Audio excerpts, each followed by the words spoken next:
All right, I got a class coming up in about 20 minutes. What do we have here is my old friend Lexar memory card, from what it looks like. Yeah, 64 gig unit. Let's have a look what's going on.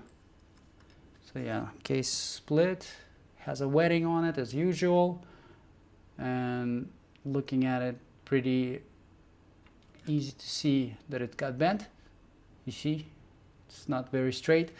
And on the back here, most likely we have a fracture to the controller area. Yeah, we do. You see, the fracture is right here. That line. Yeah, the controller is no good. So two ways on how the data can be recovered on these devices. Method number one is chip off. 64 gig unit. On time for chip off will probably take, I want to say a day. I want to spend half an hour on this to get the data out. How can that be done? There is something I've built for this device. I've built two of these units actually. There are two different types of configurations that this device can come with. So we got to check out the capacitors and how they're arranged. So we got, resistors. We got one resistor here and one here. Let's see our units here. So that's the one that we're probably gonna use. There's one. There's another. Yeah, so we're gonna use this one. This is the platform we're gonna use. It's got same arrangement.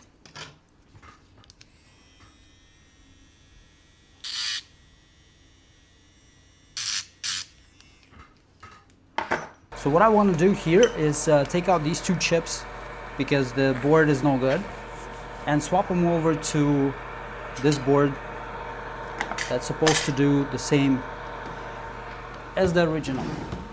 We see less and less of these devices coming in. This specific jig that I built had recovered successfully many cases before, but I feel like it's coming close to its retirement time. All good things come to an end. But you know what? Something else will come along.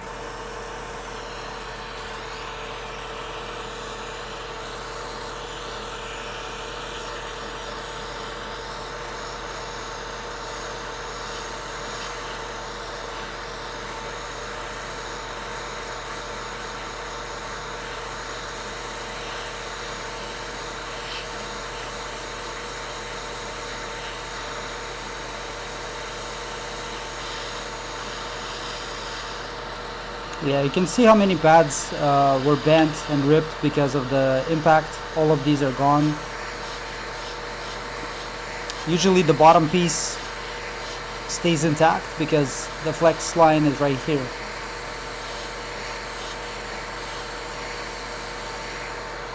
Yeah, and you can see all the bottom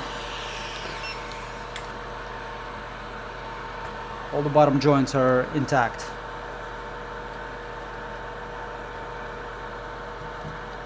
This is trash.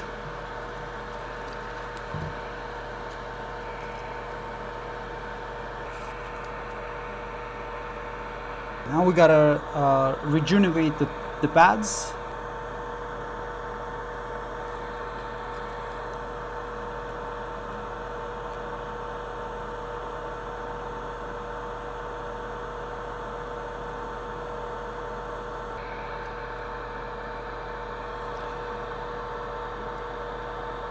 Clean up the pads with fresh wick.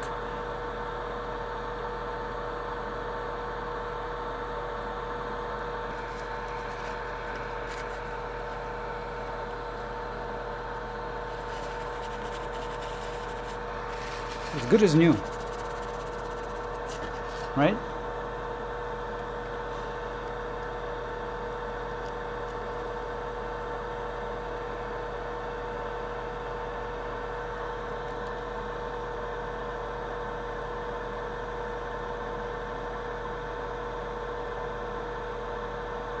There's a little bit of lamination there to the chip.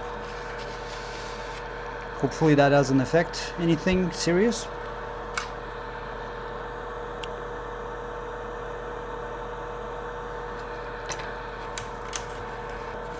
got 20 minutes left. Oof. Look how many pads have been pulled. All the copper circles on there are all busted pads.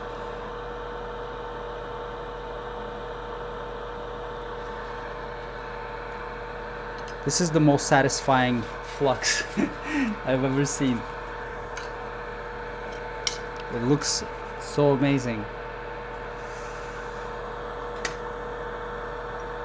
Oof. Yeah, so this the entire bottom half is ripped, and like 10% of the upper half is ripped, so it's pretty heavy damage there. How many pads are on the chip now?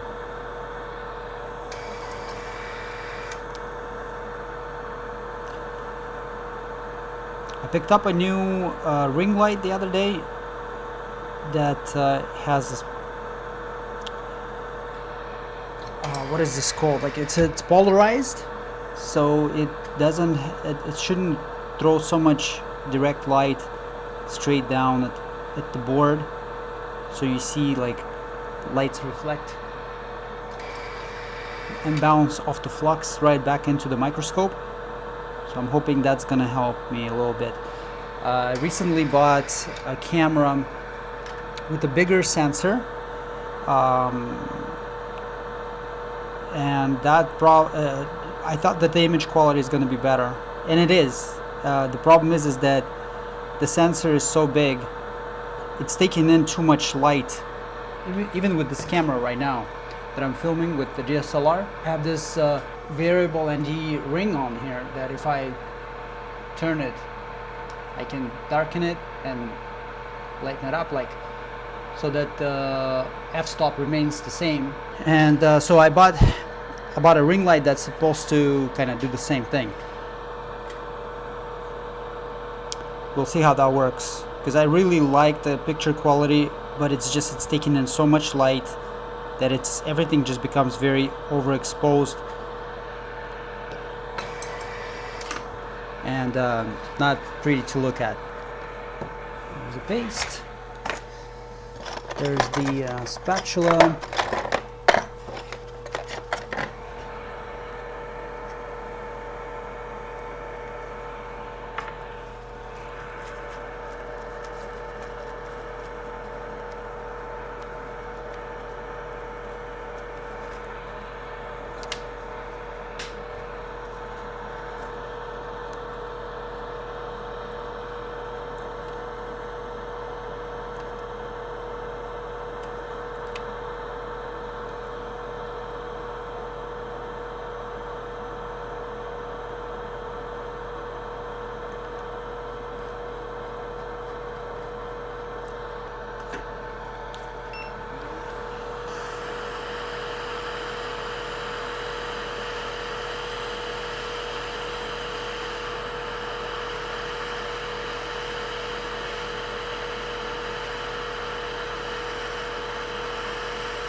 Okay, one chip is done.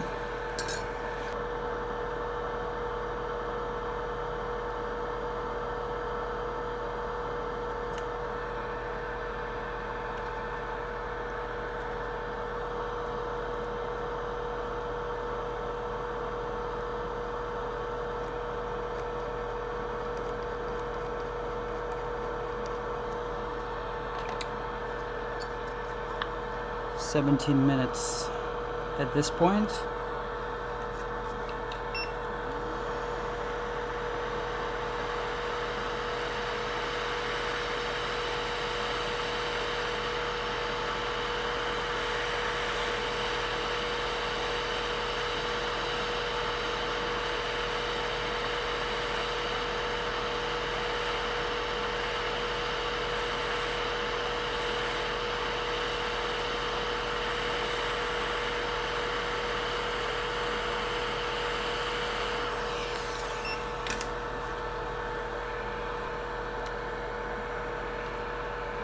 Yeah, great result, by the way.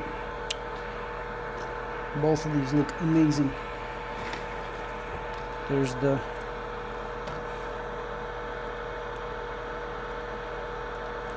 There's our jig.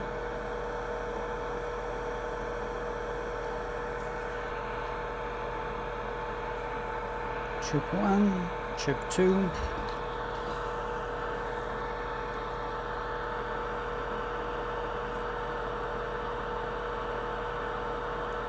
At some point, guys, I was getting so many of these bent cards that building this jig was just like so good for productivity. It you know, like by this time we could probably have both the chips in 2 separate readers, and even if I was to use 2 different programmers to read both chips at the same time, we still wouldn't be able to get it done as quicker as this is going to happen right now.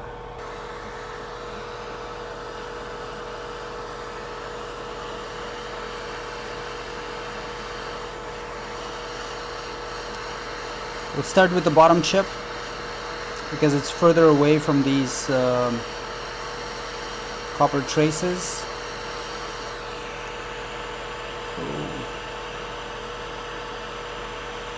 Too much flux, got airborne.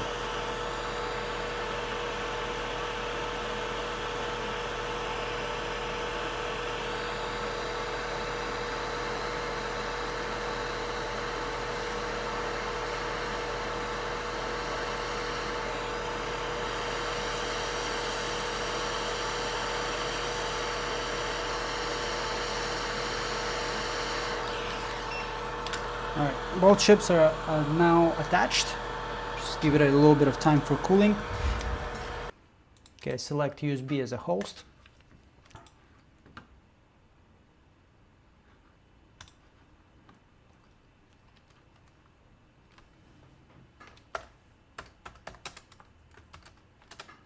Okay, let's see. I'm aiming at about 30 megabytes per second speed. It's a reduction on the cable that we got. It's a USB 2 cable. Yeah, you can see it's running stable. There might be some bad sectors at the beginning of the drive that are slowing it down, but overall it's reading 23, 25 megabytes per second, and in 40 minutes we'll have a full image of this device.